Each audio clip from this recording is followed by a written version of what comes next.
ನಮಸ್ಕಾರ. ನನ್ನ ಹೆಸರು ರಾಮಪ್ಪ ಶಿವಪ್ಪ ನಂದನವಾಡಿ, ಸಾಕಿನ ಹೊನ್ನಾಪುರ, ತಾಲೂಕು ಆಳ್ನಾವರ. ನಮ್ಮ ಕೃಷಿಯಲ್ಲಿ ಸಾವಯವ ಕೃಷಿ ಬಗ್ಗೆ ಏನೇನು ಬೆಳಿತೇವೆ, ಯಾವ ಥರ ಬೆಳೆಗಳನ್ನು ಬೆಳಿಬೇಕಾಗೈತಿ ಅನ್ನೋದು, ರೈತರನ್ನು ಸಾವಯವ ಕೃಷಿ ಒಳಗೆ ಯಾವ ಥರ ಮುಂದಾಗಬೇಕು. ಆನಂತರ ಸಮಗ್ರ ಕೃಷಿ ಮಾಡಿದ್ರೆ ಸಾವಯವ ಕೃಷಿ ಆಕೈತಿ.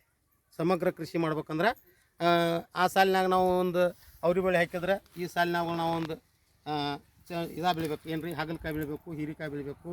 ಆನಂತರ ಸೈಡ್ ಬಾಜುಕ್ಕೆ ಬೀನ್ಸ್ ಹಾಕಿಂದಿರ್ಬೇಕು. ಆನಂತರ ಒಂದೊಂದು ಸ್ಕ್ರಾಪ್ಗಳು ಬೇರೆ ಬೇರೆ 2 ಗುಂಟೆ 3 ಗುಂಟೆ ಸ್ಕ್ರಾಪ್ ಮಾಡ್ಬೇಕಂದ್ರೆ ಒಂದ್ರಾಗ ಹೂವು ಹಾಕಿದ್ರೆ ಅದ್ರಾಗ ಸೂರ್ಯಪಾನ ಹಾಕ್ಬೇಕು, ಸೂರ್ಯಪಪ್ಪಳು ಹೆಚ್ಚಿರ್ಬೇಕು. ಆನಂತರ ಕಬ್ಬಿನೊಳಗೆ ಯಾವ ಥರ ಬೆಳೆಗಳನ್ನು ಮಾಡ್ತೇವೆ ಅಂದ್ರೆ ಮೆಂತ್ಯ ಸೊಪ್ಪು, ಆನಂತರ ರಾಜಗಿರಿ ಸೊಪ್ಪು, ಪಾಲಕ್ಕು, ಆನಂತರ ಉಳ್ಳಾಗಡ್ಡಿ ಸೊಪ್ಪು, ಪುಂಡಿ ಸೊಪ್ಪು, ಸಬಸಿ ಸೊಪ್ಪು, ಇವು 5-6 ಥರ ಈ ಸೊಪ್ಪನ್ನು ಬೆಳಿತೇವೆ. ಒಂದು ಸೊಪ್ಪು ಬೆಳಿಬೇಕಾದ್ರೆ ಒಂದು ಸಲ ಬೆಳೆದಾಗ ಒಂದು 6-7 ಸೊಪ್ಪನ್ನು ಬೆಳಿಬೇಕು. ಆನಂತರ ಇದ್ರೊಳಗೆ ಒಂದು 4-5 ಥರ ಸ್ಕ್ರಾಪ್ಗಳನ್ನು ಬೆಳಿಬೇಕು. ಅಂದ್ರೆ ಒಂದು ಸ್ಕ್ರಾಪಿಂದ ಒಂದು ಸ್ಕ್ರಾಪಿಗೆ ರೋಗ ಬರಬಾರ್ದಂಗೆ ಸಾವಯವ ಕೃಷಿಯನ್ನು ಮಾಡ್ಕೋಬೇಕು ನಾವು. ಯಾಕಂದರೆ ಅದಕ್ಕೆ ರೋಗ ಬಂದದ್ದು ಇದು ತಡ್ಕೋತಿರ್ಬೇಕು, ಇದಕ್ಕೆ ರೋಗ ಬಂದದ್ದು ಇದು ತಡ್ಕೋತಿರ್ಬೇಕು. ಆನಂತರ ಈ ಎಲ್ಲ ಪೇರು ನಡುವೆ ಮಧ್ಯ ನಡುವೆ ಮಾಡ್ತಿರ್ತೇವೆ. ಇದನ್ನೆಲ್ಲ ಮಾಡೋಕೆ ನಮಗೆ ಸಂಬಂಧಪಟ್ಟಂತಂದ್ರೆ ಆನಂತರ ನಮ್ಮ ಸಾವಯವ ಕೃಷಿ ಮಾಡಬೇಕು ಅನ್ನೋದು ಮೊದಲಿನ ಪದ್ಧತಿ ಒಳಗೆ ನಮಗೆ ಯಾವುದೂ ಮಾಹಿತಿ ಇರೋಕ್ಕಿಲ್ಲ. ಆ ಮಾಹಿತಿ ಒಳಗೆ ನಮ್ಮ BDSS ಸಂಸ್ಥೆಗೆ ಹೋದೆ. ನಾವು BDSS ಸಂಸ್ಥೆಗೆ ಹೋದಾಗ ನಮಗೊಂದು 60,000 ರೂಪಾಯಿದು ಒಂದು ಸ್ಯಾಂಕ್ಷನ್ ಲೋನ್ ಕೊಟ್ಟರು ನಮಗೆ BDSS.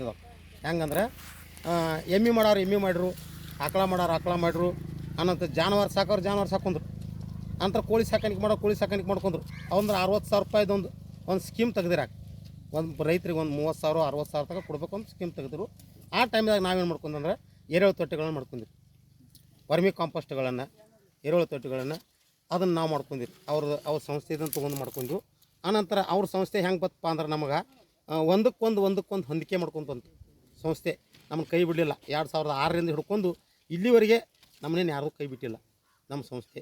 ಇದನ್ನೆಲ್ಲ ಬೆಳಿಬೇಕಂದ್ರೆ ನಾವು ಮುಂದೆ ಬಂದು ಹೇಳಿದಾಗ ನಮಗೆ ಅಗ್ರಿ ಕಾಲೇಜವ್ರು ಬಂದ್ರೆ ನಮ್ಮ ಕಡೆ ನಾವು ಇದನ್ನು ಮಾಡಕತ್ತಾಗ, ನಾವು ಸಮಗ್ರ ಕೃಷಿ ಬೆಳೆಯಕತ್ತಾಗ, ಸಾವಯವ ಕೃಷಿಗೆ ಬಂದಾಗ ನಮ್ಮ ಕಡೆ ಯಾರು ಬತ್ತು, ಸರ್ಕಾರ ಬತ್ತಾಗ್ರಿ. ಆವಾಗ ಮೊದಲು ಸಂಸ್ಥೆ ಇರುತ್ತೆ. ಈ ಸಂಸ್ಥೆದಿಂದ ಕೆಲಸ ಮಾಡ್ಕೋತಿದ್ದು, BDSS ಸಂಸ್ಥೆಯಿಂದ ಕೆಲಸ ಮಾಡ್ಕೋತಿದ್ದು. ಆವಾಗ ನಮ್ಗೆ ಸರ್ಕಾರ ಬಂತು. ಯಾವ್ಯಾವ ರೀತಿ ಸಬ್ಸಿಡಿಗಳನ್ನು ಯಾವುದೋ ಸಂಸ್ಥೆಯಾಗ ಮಾಡ್ಕೊಂಡಿಲ್ಲ. ಯಾಕಂದ್ರೆ ಈ BDSSದಾಗ ಮಾಡ್ಕೊಂಡಂಥ ಯಾವುದೇ ರೀತಿ ಸಮಸ್ಯೆಗಳನ್ನು ನಮ್ಮ ಮೇಲೆ ಮಾಡ್ಕೊಂಡಿಲ್ಲ. ನಾವು ಈ ಪೇರು ಹಚ್ಬೇಕಾದ್ರೆ ನಾವು ನಮ್ಮ ಸ್ವಂತ ರೊಕ್ಕಲಿನ ಮಾಡ್ಕೊಂಡ್ವಿ. ಆನಂತರ ನಮಗೆ ಸಂಸ್ಥೆ ಏನು ಮಾಡ್ತಿತ್ತಂದ್ರೆ ನಮಗೆ ಬೆಂಬಲ ಕೊಡ್ತಿತ್ತು ರೀ. ಯಾವುದೋ ಒಂದು ಟ್ರೈನಿಂಗ್ ಕೊಡ್ಬೇಕಾದ್ರೆ ನಮ್ಮ BDSS ಸಂಸ್ಥೆ ಒಳಗೆ ಯಾವುದೋ ಒಂದು ಟ್ರೈನಿಂಗ್ ಕೊಡ್ಬೇಕಾದ್ರೆ ಇಲ್ಲಿ 2006ರಿಂದ 19 ವರ್ಷ ಆತು ನಮ್ಮ ಕೂಡ ಗುದ್ದಾಡ್ತೈತ್ರಿ. ಈಗ ನಮ್ಮ ಸಂಸ್ಥೆ ಆಗ ರಾಯಪ್ಪ ಫಾದರ್ ಇದ್ದರು. 19 ವರ್ಷದಿಂದ ಇಲ್ಲಿವರೆಗೆ ನಮ್ಮ ಕೈ ಯಾವುದೂ ಬಿಟ್ಟಿಲ್ಲ, ಅವ್ರ ಕೈ ನಾವು ಬಿಟ್ಟಿಲ್ಲ. ಯಾಕಂದರೆ ಸಂಸ್ಥೆ ನಮ್ಮನ್ನು ದೊಡ್ಡದು ಮಾಡೈತಿ. ನಾವು ಸಂಸ್ಥೆ ದೊಡ್ಡದು ಮಾಡ್ಬೇಕು ಅನ್ನೋದನ್ನು ನಮ್ದು ಯಾರೋ ನಮ್ಮ ಇಲಾಖೆಯಿಂದ ಬಂದ್ರೂ ಯಾವುದೇ ಕೆಲಸ ಈಗ ನಾವು ರೈತ ಸಂಭವದಾಗ ನಮ್ಮನ್ನು ಕರ್ಕೊಂಡು ನಮಗೆ ಒಂದು ಕಾರ್ಯಕ್ರಮ ಅವ್ರು ನಡೆಸಿಕೊಟ್ರು. ಅವ್ರ ಕಾರ್ಯಕ್ರಮ ನಮ್ಮಲ್ಲಿ ಏನರ ಬಂದ್ರೆ ಶೂನ್ಯ ಬಂಡವಾಳ ಕಾರ್ಯಕ್ರಮ ಐತಿ, ನಿಶ್ಚಕ್ರ ಬಂಡವಾಳ ಕಾರ್ಯಕ್ರಮ ಬರ್ತಾವೆ. ನನಗೀಗ ಆವಾಗ ನಾನು ಯಾರೂ ಕರ್ಕೋತಿರ್ಕಿಲ್ಲ. ಯಾಕಂದ್ರೆ 1 ಎಕರೆದಾಗ ಜಮೀನದಾಗ ನಾನು ಏನು ಮಾಡ್ತೀಪ್ಪ ಅಂತಂದ್ರೆ ನಮ್ಮನ್ನು ಯಾರೂ ಹಚ್ಕೋತಿರ್ಕಿಲ್ಲ, ಮೇಯ್ಗೆ ಹಚ್ಕೋತಿರ್ಕಿಲ್ಲ. ನಾವು ಯಾವಾಗ ಇವ್ರ ಸಂಸ್ಥೆಯಿಂದ ಮಾಡೋಕೆ ಹಿಡಿದು ಆವಾಗ ನಮ್ಮ ಕಡೆ ಸರ್ಕಾರ ಬಂತು, ಒಕ್ಕೂಟ ಬಂತು, ಆನಂತರ ಯೂನಿವರ್ಸಿಟಿ ಕಾಲೇಜ್ ಬಂತು, ಆನಂತರ ನಮ್ಮ ಕೃಷಿ ಇಲಾಖೆ ಬಂತು ನಮ್ಮ ಕಡೆ. ಯಾಕೆ ನಾವು ಮೊದಲು ಮಾಡಕತ್ತೀನಿ ಅಂದ್ರೆ ನಮ್ಮ ಕಡೆ ಬಂತು ರೀ. ಆ ಸಂಸ್ಥೆಗಳು ಬಂದು ಹೇಳಿದಾಗ ಅವರಲ್ಲಿ ಕಾರ್ಯಕ್ರಮ ಬರಕತ್ತು ನನಗೆ. ಆ ಕಾರ್ಯಕ್ರಮನ ನಮ್ಮ BDSSಗೆ ನಾವು ಹೊಂದಿಸ್ತಾನೆ ಈಗ. ಯಾಕಂದ್ರೆ ಆ ಸಂಸ್ಥೆನ ಬಿಡೋದಿಲ್ಲ.